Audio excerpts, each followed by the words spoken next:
October 31st is a day that we know as Halloween. But Christians have been celebrating Halloween for centuries. However, much like Christmas, Halloween is a festival that has been embraced by the wider culture. And because of that, it is a holiday that has really changed over time. It's a time when children dress up and trick or treat. And this holiday has also spawned a number of horror films and scary movies. It has certainly been influenced by the consumer's culture as well. Some people avoid celebrating this holiday because it just seems too dark. All that being said, it's really interesting to see what this holiday was originally created for. The original purpose for Halloween is much different than what you might think. So join me on this episode of the Methodical Methodist podcast as we talk about Halloween. Hello and welcome to the Methodical Methodist podcast, a podcast where we talk about why the church is still relevant for us today as we explore themes connected to religion, politics, pop culture, faith, and yes, even the church. Together we can find out what it means to live into the mission of the church by making disciples. Now, let's get methodical.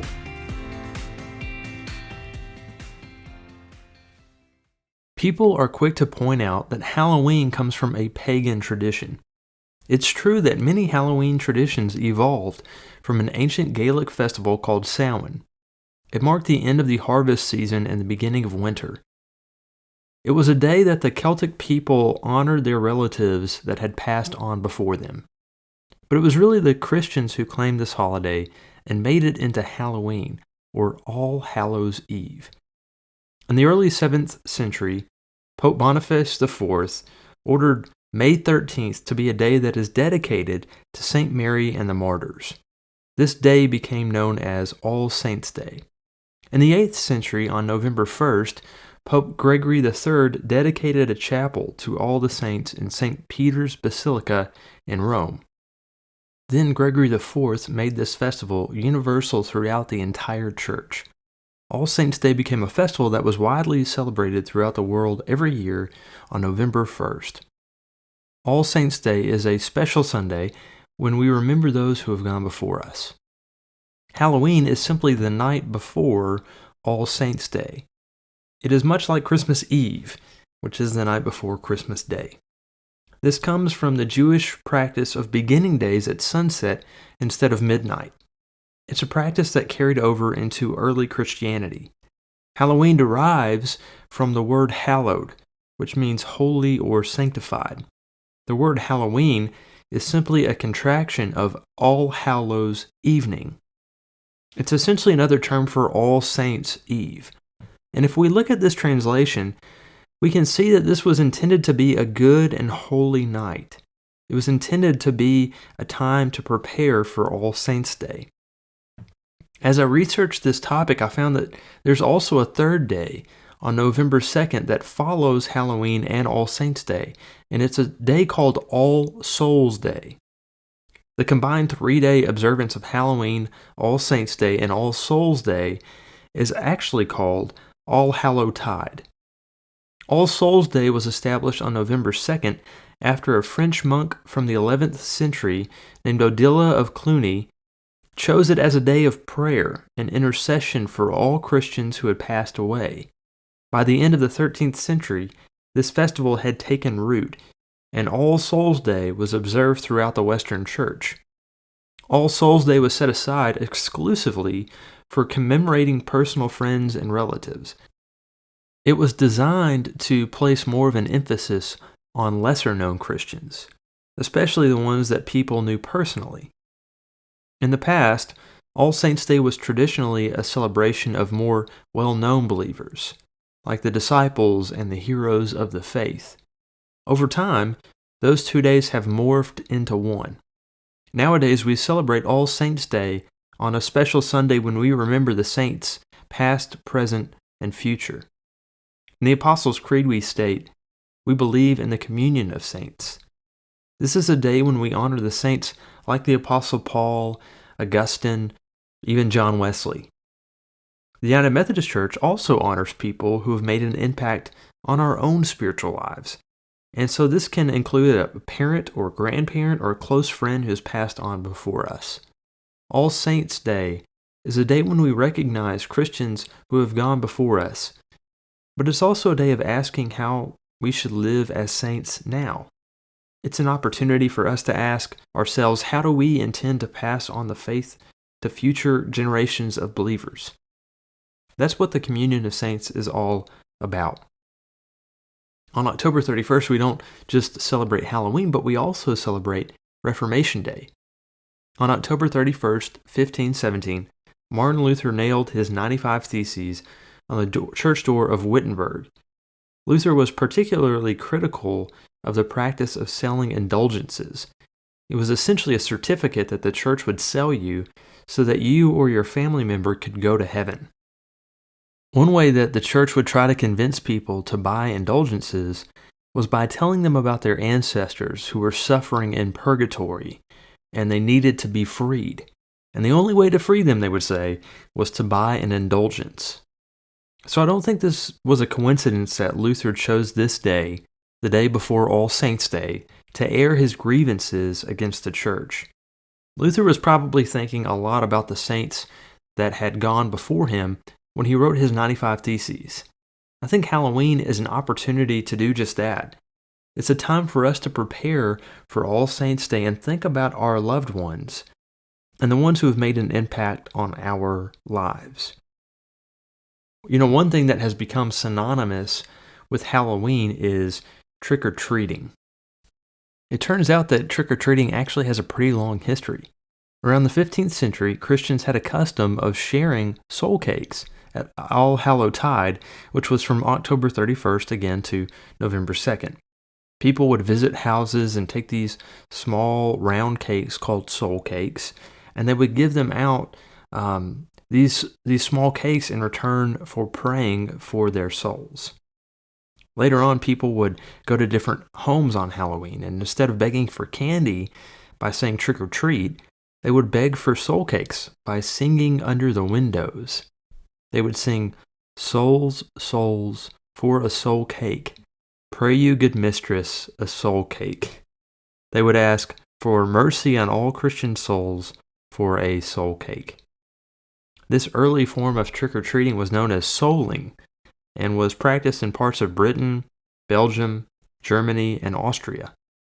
Dressing up in costumes didn't come along until the 16th century in Scotland. However, it is believed that Christians in the Middle Ages who attended churches that were too poor to display relics and icons of martyred saints would dress up as saints instead. Jack-o'-lanterns didn't seem to have much to do with the original purpose of Halloween, but it has been suggested that jack-o'-lanterns originally represented Christian souls in purgatory. On Halloween in medieval Europe, fire from the jack-o'-lanterns served as a guide, returning souls to the homes of their families, as well as a way to deflect demons from haunting Christians. These were called soul lights. Halloween used to be a night that included attending church services and lighting candles on the graves of your loved ones. Some Christians would also fast from meat on All Hallows Eve. This was reflected in the eating certain vegetarian foods, as well as apples, potato pancakes, and of course, the soul cakes. I was interested to read that in France, some Christian families on the night of All Hallows Eve prayed beside the grave of their loved ones, setting down dishes full of milk for them.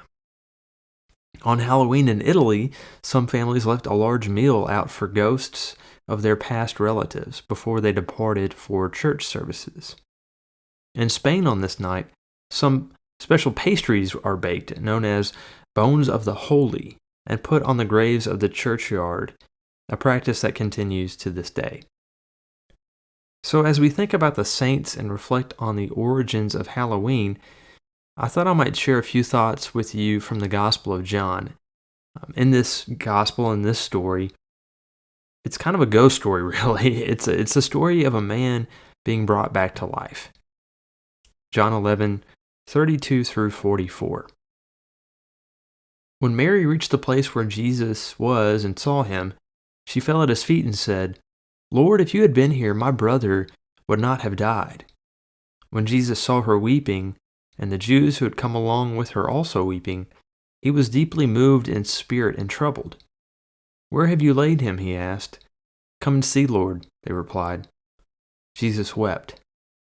Then the Jews said, "See how he loved him?" But some of them said, "Could not he who opened the eyes of the blind man have kept this man from dying?" Jesus, once more deeply moved, came to the tomb. It was a cave with a stone laid across the entrance. "Take away the stone," he said. "But Lord," said Martha, the sister of the dead man, "by this time there is a bad odor, for he has been there 4 days." Then Jesus said, "Did I not tell you that if you believe, you will see the glory of God?" So they took away the stone. Then Jesus looked up and said, "Father, I thank you that you have heard me. I know that you always hear me, but I said this for the benefit of the people standing here, that they may believe that you sent me." When he said this, Jesus called in a loud voice, "Lazarus, come out."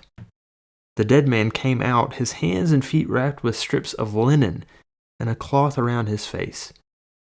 Jesus said to them, "Take off the grave clothes and let him go." In this text, we see that Lazarus has died, and it's clear that his sisters Mary and Martha are upset with Jesus. Jesus had been warned that Lazarus, who was a good friend of Jesus, was sick, and we're told that Jesus loved Lazarus. But Jesus, after hearing this news about Lazarus being sick, decides that he's just going to stay where he is for a few more days. So when Jesus finally gets to the village of Bethany, Lazarus has been dead for 4 days. And so, of course, Lazarus' sister Mary and Martha are very upset. Martha is clearly frustrated when she said, "If you had been here, my brother would not have died." So it kind of feels harsh when we think about Jesus telling his disciples that Lazarus is dead so that you may believe. But unfortunately, death is a reality. Death, in a weird way, is a part of life, but when it happens to someone close to us, it can shake us to the core. It can rattle our faith. We state the infamous question, what sort of God would allow this to happen? Again, you hear this pain and frustration when Martha said, "If you had been here, my brother would not have died." But then you can hear the hope when she said, "But I know that even now, God will give you whatever you ask." She believes in the power of the resurrection. As Jesus says, "Your brother will rise again. I am the resurrection and the life. He who believes in me will live even though he dies, and whoever lives and believes in me will never die." And then Mary is called to come to Jesus, and Mary repeats word for word exactly what her sister Martha had said. "If you had been here, my brother would not have died." But as we see in this text, something different happens this time. We see Jesus watching Mary weep, and he then begins to weep as well. This kind of expresses Jesus' humanity. He spends this moment grieving and mourning with Mary. He shares in this moment of sorrow with Mary. In this passage, we realize that we serve a God who weeps with us. We serve a God who shares in our grief.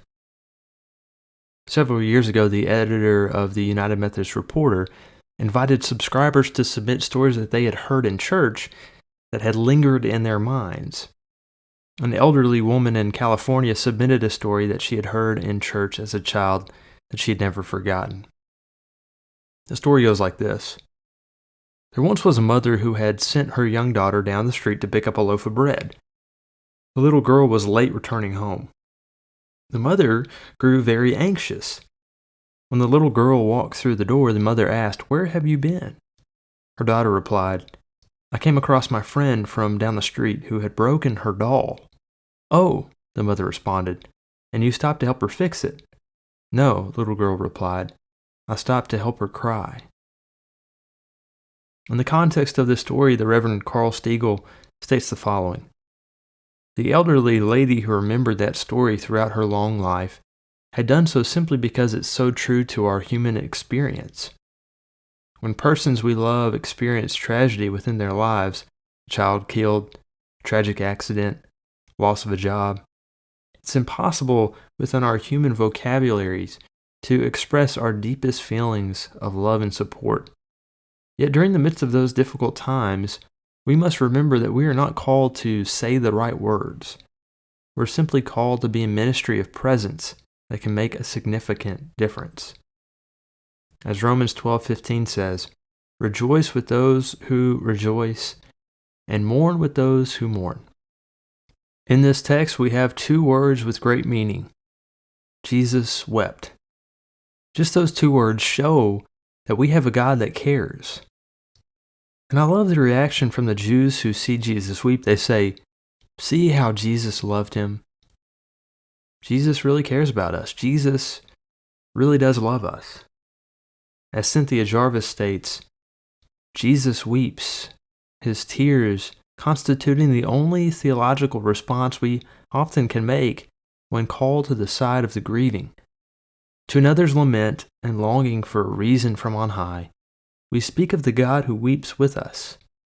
Jesus wept over Jerusalem, at Lazarus' tomb, and in the Garden of Gethsemane. Jesus shares in our pain. So when Jesus makes his way finally to Lazarus' tomb, again, he is moved, and he commands that the stone from his tomb be taken away. But of course, Martha, who had just talked to Jesus about the resurrection, she had just said in verse 24, "I know that he will rise again in the resurrection at the last day." She tries to come to Jesus and bring some logic to the situation. She says, "Hey, Lord, he has been dead for 4 days. He's going to stink. There's going to be a smell." It seems that Martha could think of only one reason for opening the tomb. That is, that Jesus wished to look on the face of his dead friend for one last time. She didn't realize that Jesus was ready to perform a miracle. But Jesus responds, "If you believed, you would see the glory of God." If you believe, you're going to see something awesome. And then Jesus makes this public prayer as they take the stone away. He calls out to God so that others will believe that Jesus really is the Son of God. And then the most amazing thing happens. Jesus shouts, "Lazarus, come out." And this is one reason why this text, I think, really goes along perfectly with the theme of Halloween. Because Lazarus comes out in this spooky scene. I kind of picture a lot of fog with Lazarus coming out kind of looking like a zombie or mummy because he has all these cloths, wrapped around his face and hands and feet. It's weird to think of this bandaged figure staggering out of the tomb. And this narrative ends abruptly with Jesus saying, "Take off the grave clothes and let him go." This whole story was a means for Jesus to share the glory of God. As William Barclay states, everything Jesus did was due to the power of God and designed for the glory of God. In my opinion, this story has an aspect of being a precursor really to the Easter story. Jesus can do miraculous things, and the resurrection is a powerful aspect of the Christian faith. As I mentioned before, when we say the Apostles' Creed, we utter the words, "I believe in the communion of saints, the forgiveness of sins, the resurrection of the body, and the life everlasting." So Halloween is not just a time for kids to go out trick-or-treating. It's also an opportunity for us to remember those saints who have gone before us and realize that we are in fellowship with them at this very moment.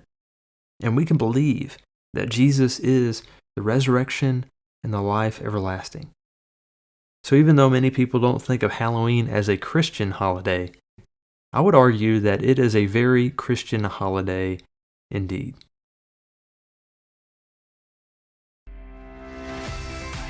Thank you for listening to this episode of the Methodical Methodist Podcast. If you have enjoyed this show, I hope you might consider heading on over to iTunes to subscribe, rate, and leave a review of the show. It is very much appreciated. And until next time, stay methodical.